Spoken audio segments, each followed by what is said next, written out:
DC판 N번방이라는 얘기까지 나오고 있어요. 이건 정말 대대적인 수사를 해야 되지 않을까. 일부 어른들, 불건전한 어른들이 마약이라든지 뭐 성매매를 부추기면서 문제는 그 영상에 찍힌 모습이 일반적인 자살자의 모습이 아니라는 거예요. 자살을 하면 뭔가 문제가 해결되나요? 나의 원한을 풀어주나요? 범죄의 꼬리가 잘리나요? 전혀 그렇지 않아요. 여러분들이 꼭 생존하셔야 억울함을 해소할 수 있는 법적인 방안이 틀림없이 존재해요.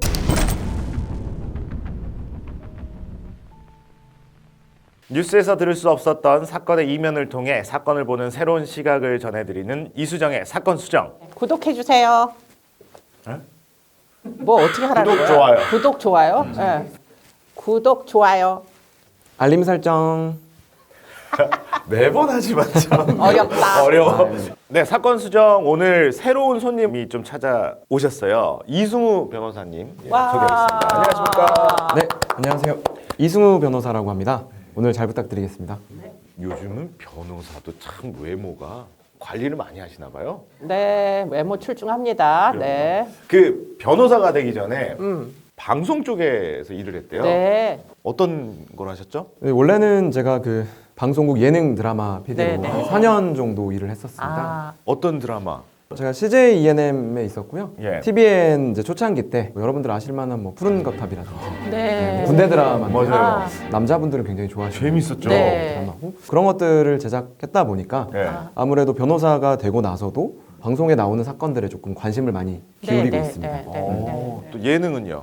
예능도 뭐 예전에 아실 만한 프로그램 택시 뭐 이런 프로그램 기억나세요? 예. 그런 프로그램 택시 탄 적이 있었던 것 같아요. 하셨어. 하셨었어요? 저는 잠깐밖에 안 해가지고. 아, 네, 네, 네, 네. 야, 그렇구나. 이렇게 네. 또 갑자기 이렇게 훌륭합니다. 본업을 바꿀 수도 있구나. 네. PD로서 보셨을 때 저희 프로그램 어때요? PD로서 봤을 때 저는 굉장히 좀 재밌고 되게 유익한 프로그램이라고 생각하는데 그거에 비해서 조회수는 아직 좀 덜 나오지 않나.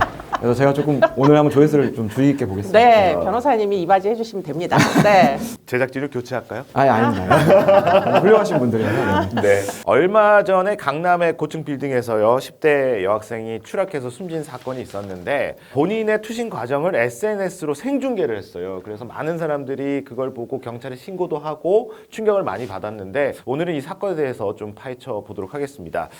A씨가요 커뮤니티를 통해서 동반 자살할 사람을 만났대요. 그런데 이제 함께 만났던 그 B씨가 같이 있다가 이제 먼저 PC방 갔다가 본인은 아닌 것 같아서 떠났고 이 여성 혼자 극단적인 선택을 생중계하면서 한 건데 이 동반 자살을 모의했던 그 커뮤니티의 정체가 뭔지 궁금합니다. 네, 뭐 문제의 커뮤니티는 DC 인사이드라는 포털에 있는 우울증 갤러리라고 이제 불리는 일종의 뭐 우울증과 연관된 토론을 하는 그런 갤러리 커뮤니티라고 알려지고 있고요. 네. 문제는 이 우울증 갤러리 등등이 우후죽순처럼 번지고 있는데 키워드는 우울증이나 사실은 우울증하고 별로 관계가 없는 이제 주제들이 여기서 다루어지고 있는데 그 중에 가장 대표적인 게 미성년자 성폭행으로 보입니다. 그래서 이제 우울증을 빌미로 어린 여자 이제 청소년들이 클릭을 해가지고 들어오면은 그 안에 도사리고 있던 굉장히 많은 회원들, 특히 이제 성인 남성들, 10대 후반, 20대 초반의 남성들이 이 미성년자 여자 아이들에게 마치 고민을 들어주는 것처럼 유인을 해가지고 그루밍을 시킨 다음에 이제 그들의 욕정을 채우는 데에 이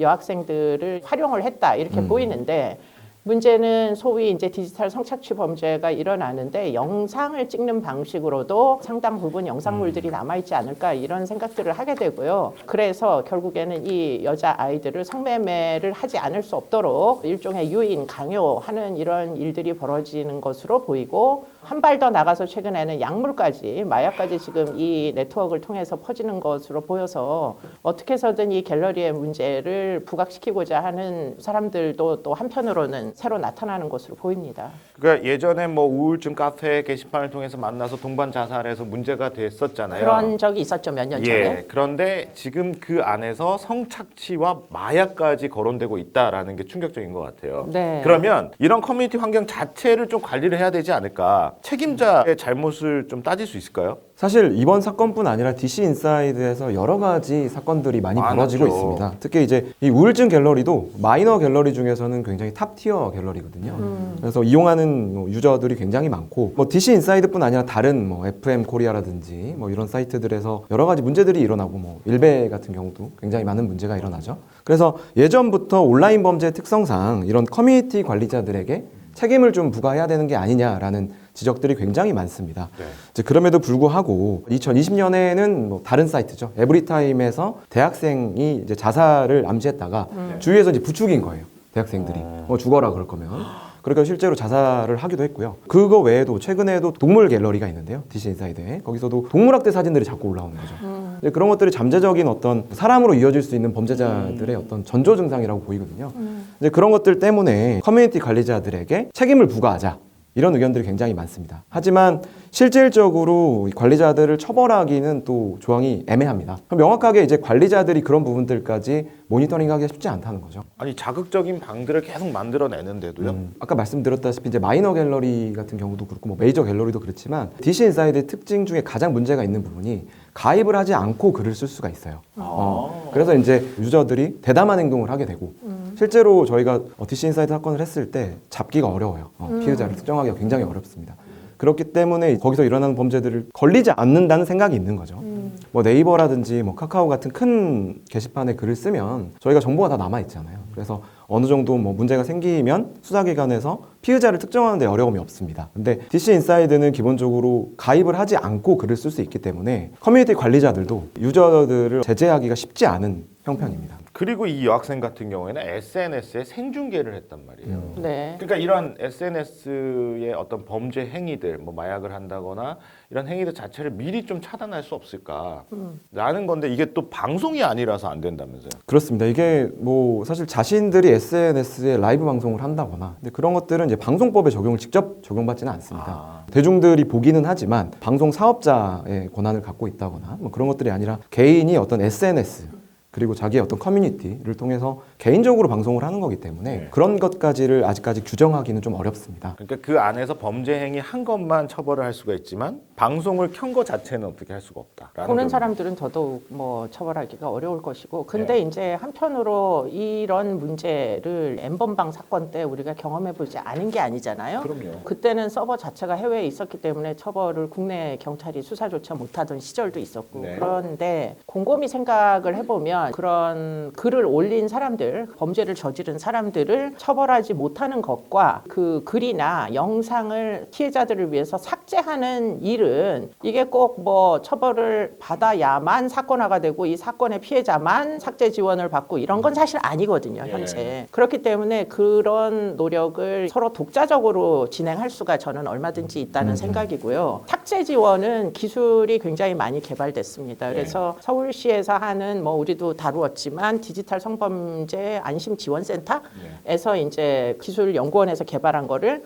지금 거기다 탑재해서 지금 지원을 하고 있는데요. 그 기술은 키워드나 영상, 사진들의 소위 DNA라고 하는 특징들을 패턴 매칭을 해가지고 그야말로 사람이 직접 눈으로 보고서는 하는 게 아니라 기계적으로 AI를 이용하니까 학습을 시켜가지고 예를 들자면 우울증 갤러리다. 그럼 우울증이 키워드가 되겠죠. 네. 그런데 우울증을 제재하는 순간에 우울증을 동그라미, 지읒 이렇게 이제 표기를 하면 사실은 매칭이 잘 안 되잖아요.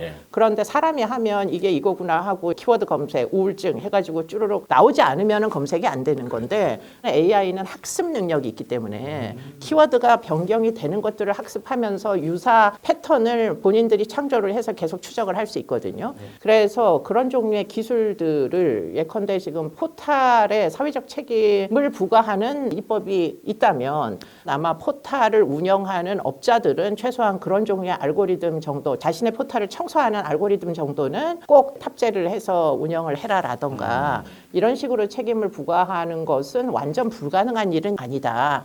포털을 형사 책임하는 거하고 포털에게 민사적인 어떤 뭐 경제적 이득이 어쨌든 발생하니까 그 부분에 대해서 책임을 좀 더 묻는 방식으로 법을 제정하는 건 다른 문제이기 때문에 지금 그런 부분에 대해서도 충분히 개선의 여지가 있는데 그런 기술이 개발 가능하다는 게 아직까지 사실이 많이 알려져 있지 않아서 아직 상용화가 안 됐다는 거 그런 이제 문제들은 있으니까 만약에 실존하는 기술이 존재한다면 이 운영자들이 이런 것들 좀 더 올라오는 글들을 삭제하는 거니까 또는 뭐 자살과 연관된 영상이나 이런 것들을 삭제 지원을 하는 거니까 완전 뭐 터무니없는 주장을 해서 포탈에 무슨 영업을 방해하겠다 이런 생각이 전혀 아닌 거예요. 예. 그러니까 완전 불가능하지는 않다는 게 제 의견입니다. 네. 워낙 이제 광범위하니까 현실적으로 어렵지 않을까라는 건데 최근에 그 커뮤니티 관리자들을 이제 좀 규제를 하자라는 의견들이 하도 많다 보니까 정보통신망법이 좀 개정이 됐습니다. 그래서 정보통신망법 44조의 2항이 이제 오는 7월부터 시행되게 되는데요. 이제 그 규정이 말씀하셨다시피 그 글이 올라왔을 때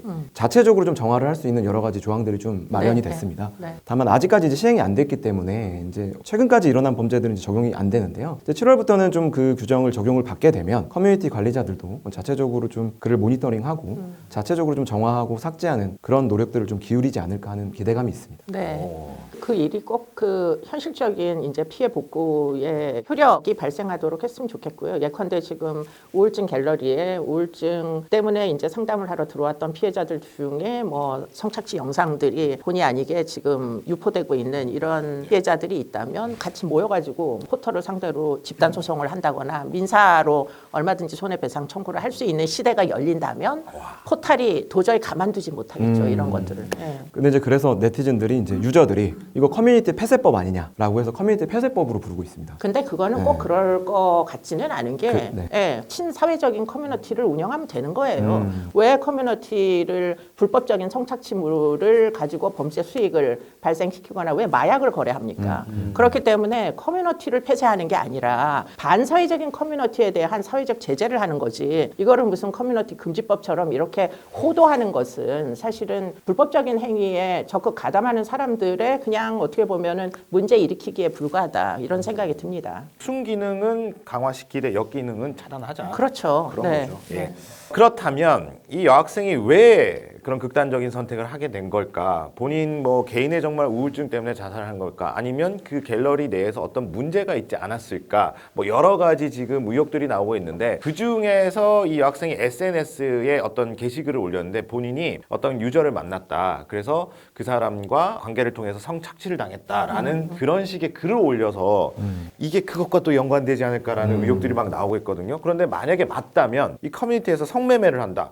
그 불법이잖아요. 그 자체는 불법인 거잖아요. 사실 뭐 성매매라는 것 자체가 음지에서 일어날 수밖에 없고 이제 예전부터 성매매는 사실 인터넷이 활성화됐던 시절부터 성매매의 주요 어떤 매개체가 인터넷이 됐던 거거든요. 예. 뭐 예전에 우리 이제 뭐 수십 년 전만 하더라도 PC통신부터 시작해서 인터넷이 발전함으로써 커뮤니티로 변질된 것뿐입니다. 예.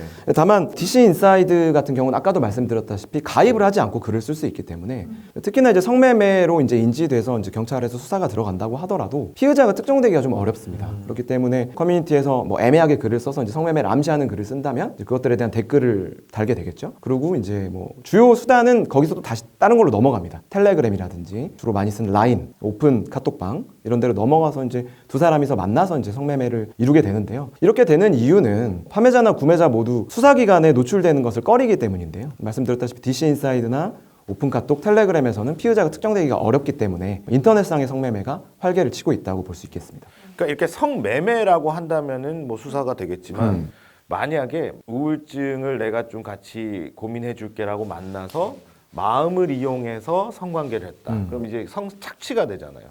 이건 또 말이 달라지지 않나요? 근데 이제 성관계에 동의했느냐 동의하지 않았느냐는 중요한 기준이 아마 될 건데 문제는 이제 처음에는 아마 성폭력 피해 미성년자 친구들이 이제 우울증을 좀 호소할 곳이 없느냐. 이건 뭐 엄마하고 대화를 나누기도 어려운 문제고 그렇죠. 개인의 사적인 영역이라 가지고 아마 SNS의 악영향을 잘 알지 못하는 순진한 친구들일수록 비슷한 문제를 갖고 있는 사람과 의논하고 싶다라는 그런 어떤 욕구를 가질 수 있어요. 그래서 찾아 들어왔는데 예컨대 아주 뭐 잘 상담을 해주던 상대인 줄 알았는데 밖에서 만나자 해서 성폭력 피해를 당한 이후에 그것을 빌미로 성착취 관계로 이어져서 결국은 성매매를 하기에 이른 것이라면 사실은 아직은 미성년자라면 지금 성매매 공범으로 처벌하지는 않는 성폭력 처벌법상의 미성년자는 일단 성보호를 먼저 하는 것으로 법률이 상당 부분 개정됐고 시행이 그렇게 되고 있는데요.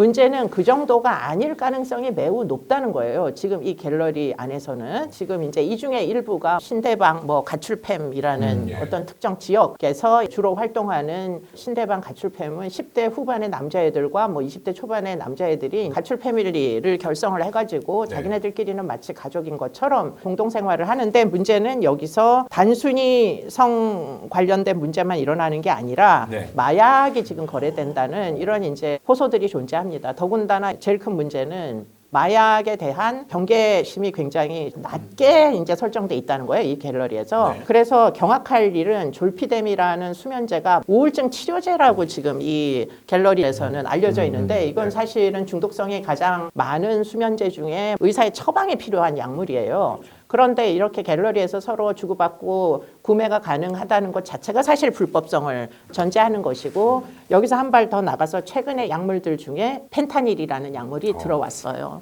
근데 이 펜타닐이라는 건 암 환자들에게 진통제로 쓰는 약물이기 때문에 아주 진통의 효과가 강력해가지고 일반 마약보다도 수백 배의 중독성이 있는 아주 치명적인 조금만 뭐 용량을 초과해도 요번에 왜 강남 납치 살인 사건에서 여성이 사망했잖아요. 약물 과용으로 사망된 겁니다. 그러니까 그런 마취제는 호흡기를 도저히 이제 움직이지 못하게 해가지고 결국 호흡 곤란으로 사망하거든요.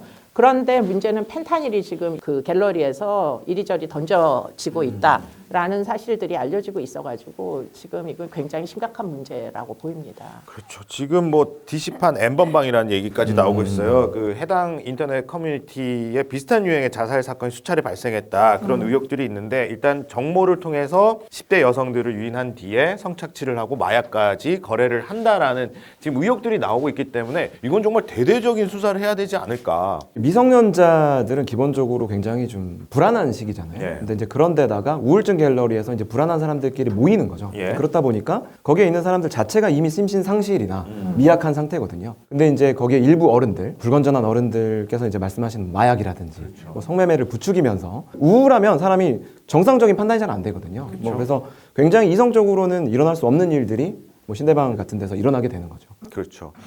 그러니까요. 이게 만약에 그런 일들이 사실로 밝혀지면은 이 여학생의 자살과 뭐 연관지어서 처벌을 내릴 수 있을까요? 자살한 사람들에 대해서는 뭐 처벌을 저희가 할 수 없지만 자살을 옆에서 이제 교사하거나 이제 방조하거나 이런 사람들은 처벌할 수 있는 규정이 형법 제 252조에 마련이 되어 있습니다. 다만 이제 실무적으로는 뭐 자살을 우리가 뭐 부추긴다거나 뭐 이렇게 설득한다고 해서 사람이 자살하는 건 아니기 때문에 일반적으로 이 처벌이 되는 경우는 실무적으로는 두 사람이 같이 이제 자살을 하려고 했다가 이제 한 사람이 뭐 자기는 좀 무서워서 포기를 한다던가 이런 경우에 그 옆에 있었던 사람, 포기한 사람을 처벌하는 규정으로 많이 이용되고 있거든요.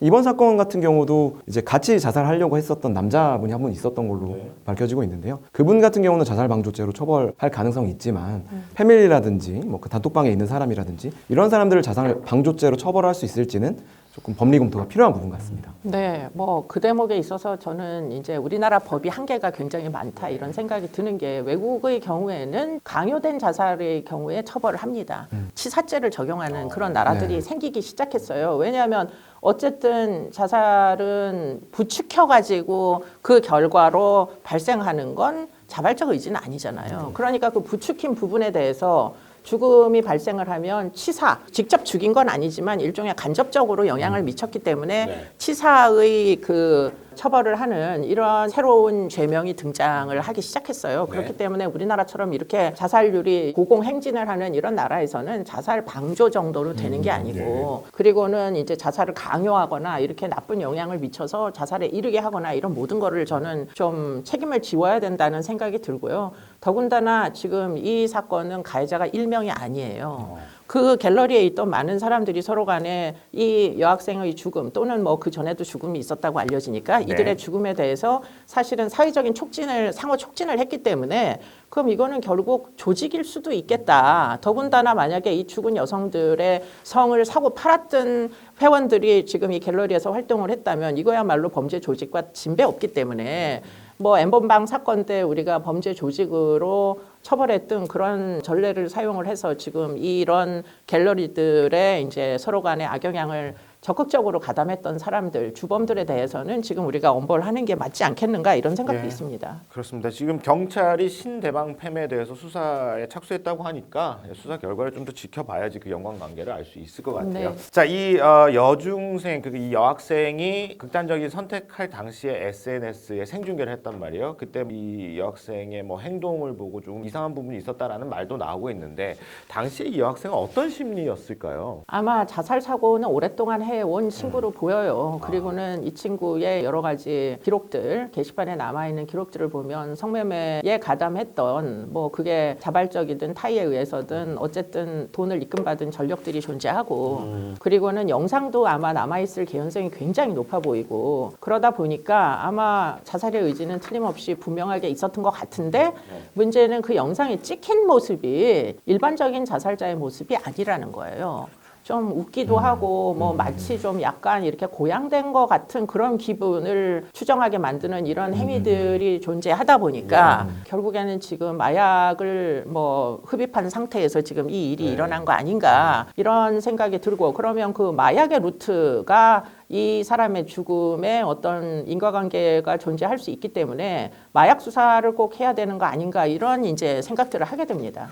같이 있다가 먼저 간 그 B 씨의 진술도 좀 신경질적인 모습을 보여서 아니다 싶어서 나는 집에 갔다라고 했으니까 그런 행동까지 나오기까지 어떤 과정에 무언가가 있지 않을까를 좀 초점을 맞출 필요도 있을 것 같아요. 만약에 마약이 사용이 됐다면 아마 그 B 씨도 같이 복용했을 개연성이 상당히 높죠. 그러니까 지금 본인이 뭐 생각한 거와 달라서 자살을 실행에 못 옮기고 나는 빠졌다 정도의 상황이 아닐 개연성이 굉장히 높아서 경찰에 제가 제일 불만인 건 자살하면 그냥 수사를 유야무야 어차피 죽었기 때문에 회복시킬 피해자가 없으니까 하고서는 대충 하는 경향이 있는데 그거를 저는 도대체가 이게 잘못됐다 이런 생각이 드는 게 우리나라는 자살에 대한 판타지가 너무 많아요. 그러다 보니까 자살이 OECD 국가에 지난 10년 동안 1등을 때리는 이유가 자살을 하면 뭔가 문제가 해결되나요? 누가 나의 원한을 풀어주나요? 범죄의 꼬리가 잘리나요? 공소권이 없는 게 무슨 자살의 목적인가요? 전혀 그렇지 않아요. 그런 식으로 자살을 바라보는 동안은 온 사회가 자살에 만연될 거고 더군다나 자살을 자살이라고 부르지 않는 이유는 뭔가요? 방송에서 왜 극단적 선택하면서 왜 자살 사건은 다루지도 못하게 하는 이유는 그렇게 은폐를 하는 게 자살을 그럼 지난 10년 동안 해결해서 줄었나요? 자살이? 지금 그런 이제 다 같이 쉬쉬하면서 뭔가 자살을 한 자에 대한 동정심을 마구 유발해서 자살에 대한 어떤 판타지만 높이게 만드는 이런 일은 제가 보기에는 어른들이 할 짓이 아니에요. 그러다 보니까 아직 판단 능력이 충분히 발달하지 못한 이런 아이들이 자살이 마치 뭔가 불가피한 자신의 불행을 해결할 수 있는 통로로 생각하는 건 진짜 오해다. 자살이 해결해 줄 수 있는 거 아무것도 없다. 더군다나 베르테르 효과라고 얘기하시지만 온 사회가 자살을 비난할 때 과연 베르테르 효과가 생길까요? 그렇기 때문에 지금 이런 사건에서 우리가 이제는 더 이상 은폐시키고 쉬쉬하고 성매매도 쉬쉬하고 자살도 쉬쉬하고 심지어는 마약 거래도 쉬쉬하는 이런 사회적 분위기가 유지되면 안 된다. 온라인도 전부 다 엄중하게 수사하고 뭐 만약에 익명성이 상품이 된다면 그런 포탈은 좀 생각 다시 고쳐 먹어야 된다. 이런 생각이 듭니다. 예, 그 변호사님한테 뭐라고 하는 건 아니고요. 네. 약간 아니에요. 치시는 건 아니에요. 저한테 한 건 아니고 전혀 아니에요. 위축되실 필요 없어요. 아니, 저도 의견이 비슷하기 때문에 아, 저는 뭐 그렇지. 같은 편입니다. 예. 그래요? 네. 같은 편. 굳이 따지면 네. 이번에 이제 사망한 이 여학생을 만약에 변호를 한다면 어떤 부분들을 초점을 맞춰서 변호를 할까요? 그럼 일단 형사적으로 봤을 때는 주변에 있었던 뭐 그 자살을 방조했던 사람의 책임을 뭐 당연히 물어야 할 것 같고요. 그다음에 이제 아까 말씀드렸다시피 이 과정까지 갔던 상황에서 주변에 여러 사람들의 어떤 방조나 교사가 있었다면 그 부분들에 대한 처벌이 확실하게 이루어져야 될 것 같고요. 다만 적용 조항이 좀 애매할 수가 있을 것 같긴 합니다. 지금 아까 말씀드렸다시피 신대방팸에서 뭐 그런 패밀리가 있어서 이게 진짜 자살인지 아니면 자살을 정말 가스라이팅 한 건지 그런 부분들을 좀 밝혀봐야 될 것 같고요. 뭐 그 부분에 이제 마약이라든지 뭐 성매매라든지 이런 것들이 조직적으로 이루어지고 뭐 공모 단계가 있었다고 한다면은 뭐 경우에 따라서는 범죄단체 조직제 같은 것도 적용해봐야 되지 않을까 하는 그런 입장입니다. 저도 이수정 교수님처럼 좀 강력하게 처벌해야 된다. 이런 입장입니다. 그 커뮤니티에서 마약 거래, 뭐 성매매 이런 것들을 좀 이루어지지 않게 하려면 또 어떤 방법이 있을까요? 이제 그걸 고민해 봐야 될 것 같아요. 네. 일차적으로는 커뮤니티 관리자의 책임을 좀 강화하는 게 가장 간단한 수단이겠죠. 그래서 아까 말씀드렸다시피 정보통신망법에서 이런 개정들이 좀 이루어지고 있고요. 다만 이게 커뮤니티의 관리자들도 자기들이 할 말은 좀 있습니다. 이걸 내가 뭐 수십만, 수백만 되는 이용자들을 내가 어떻게 관리를 하냐. 그리고 그들이 실제로 범죄를 일으킬 때에는 커뮤니티 내에서 다시 또 다른 SNS로 빠져나가거든요. 오픈카톡이라든지 텔레그램이라든지 이런 쪽으로 빠져나가기 때문에 그 이후의 상황들까지 우리가 케어하는 건 좀 어렵다라는 입장입니다. 예, 사이트는 계속 만들어지니까. 맞습니다. 그래서 이제 근본적으로 생각을 했을 때는 이제 이 사회적 분위기 그리고 뭐 아까 말씀하셨다시피 자살에 대한 분위기, 뭐 마약에 대한 분위기 이런 것들 스스로 우리가 좀 의식을 개선하는 것이 가장 근본적인 해결책이 아닐까 생각이 듭니다. 그러니까 예전에는 그런 뭐 마약 이런 것들에 대한 사건들이 별로 없었는데 갑자기 좀 많이 느는 것 네. 같아서 또 의심되는 사건들도 많고 앞으로 더 공부하실 게 많을 것 같아요. 그렇습니다. 뭐 이수정 교수님한테 좀 같이 좀 배워야 될 것 같고요. 이쪽은 심리 쪽이나. 심리를 좀 공부를 해서 좀 더. 네. 저는 이제 젊은 변호사님들께 굉장히 기대가 큰데 그분들이 결국은 우리나라의 사회적 규범을 바꾸는데 틀림없이 역할을 하실 거다. 그리고는 과거보다 피해자를 대리하겠다는 변호사님들이 많으셔가지고 저는 그게 참 고무적이다 이런 생각이 듭니다. 대부분 이제 가해자에 비하여 피해자는 훨씬 경제적으로 어렵고 약자들이 많기 때문에 그런 이제 약자 보호에 있어서 역할을 하실 거라고 틀림없이 믿고 있습니다. 그리고 이제 좀 걱정이 되는 부분들이 이제 제가 사이버 사건들을 많이 해보면 네. 이게 이제 피해자가 명백하게 이렇게 뉴스로 좀 드러났을 때 추가적으로 2차 가해가 굉장히 많이 일어납니다. 네. 어쨌든 아까 익명성에 기대서 2차 가해자들이 이미 신상이 노출된 이런 피해자들에 대해서 네. 무차별적인 신상 털기를 한다는 거죠. 네. 그래서 그런 부분들은 사실 커뮤니티 관리자의 잘못이라기보다도 그 2차 가해 하시는 분들의 개인적인 도덕성의 문제라고 보거든요. 네. 그래서 우리가 의식 개선이 반드시 필요한 부분이라고 볼 수 네. 있습니다. 예. 네. 이 청소년의 극단적인 선택이 늘고 있습니다. 혹시라도 좀 안 좋은 마음을 가지고 있는 아이들에게 우리 교수님께서 해주고 싶은 이야기가 있으시면요. 네, 잘못 생각을 하고 있는 지점들이 있는 것 같아요. 아까도 말씀드린 대로 자살은 아무 문제도 해결해 주지 못합니다. 여러분들이 꼭 생존하셔야 지금 이런 젊은 변호사님들이 도와주실 것이고 여러분들의 억울함을 해소할 수 있는 법적인 방안이 틀림없이 존재해요. 그런데 온라인 속에서 그냥 잘못된 정보에 계속 노출이 되다 보니까 우리나라가 뭔가 정의가 구현될 방법이 없는 나라인 것처럼 오해하시는 분들이 계시는데 그렇지 않습니다. 틀림없이 사법 절차는 피해자들을 구제할 수 있도록 되어 있고요. 특히 미성년자들이 겪는 어려움에 대해서는 좀 더 법적인 보호가 잘 되도록 모든 시스템이 구축돼 있으니까 두려워 마시고 일단 경찰에 신고하시고 그리고는 지금 여러 가지 법률 조력을 할 수 있는 국선 변호인 제도나 피해자 변호사들도 있기 때문에 온라인을 조금만 두드려 보시면 조력을 받을 수 있는 그런 분들이 틀림없이 계십니다. 그래서 좀 도움을 받으시는 게 꼭 필요하다 이런 생각이 듭니다. 예. 네. 뭐 마음을 같이 좀 공유해 준다고 그렇게 그 사람들과 연계해서 만나서 하다가 오히려 더 큰 늪에 빠질 수 있다는 거죠. 네, 온라인에는 늑대들이 많아요. 그래서 지금 이제 그 늑대들한테 자기 자신을 오픈하지 마셨으면 좋겠어요. 그런 것보다는 공식적인 경로를 통해 가지고 상담 요청도 하시고 국가기관에다가 호소하시면 틀림없이 도움을 받을 수 있을 겁니다. 네. 같은 맥락에서 그 제가 사이버 범죄를 다루다 보면 가해자나 피해자분들을 만나잖아요, 실제로. 예. 그러면 굉장히 실제로 만나보면 여려요, 사람들이. 여리고 굉장히 외로워하는 분들이거든요. 결국 이제 근본적인 사회 문제라는 생각이 듭니다. 그래서 한참 자라나는 청소년들 그리고 아동 청소년들이 이제 뛰어노는 공간이 운동장이 아니고 이 사이버 공간이거든요. 네, 그래서 네, 이 네. 사이버 커뮤니티 관리자들이나 온라인 운영하는 운영자들이 이 공간이 우리가 교육 환경을 만드는 공간이다라는 생각을 해주셨으면 좋겠고요. 네. 기본적으로 젊은 어린 친구분들도 뭐 심리적인 지원이나 뭐 법률적인 지원 얼마든지 요청을 하시면 저희들이 도와드릴 수 있으니까 그런 방법을 좀 택하셨으면 좋겠습니다. 네. 야. 오. 아니 그럼 다시 PD에서 그런 아이들을 위한 교육 방송을 만들어 볼 생각은 없어요? 그건 돈이 제가 안 됩니다. 네, 한 60 이후에 제가 은퇴하고 한번 생각을 하고 있습니다. 그렇구나. 일단 예. 돈을 좀 벌리면. 예, 오늘 이승우 변호사님과 함께 예, 이야기를 좀 나눠봤습니다. 뭔가 속 시원하게 아직까지 해결되지 않은 사건이기 때문에 사건 추이는 좀 더 지켜봐야 될 것 같습니다. 자, 저희는 다음 주에 다시 돌아오겠습니다. 오늘도 사건 수정을 시청해주신 여러분 함께 할까요? 고맙습니다. 고맙습니다. 감사합니다.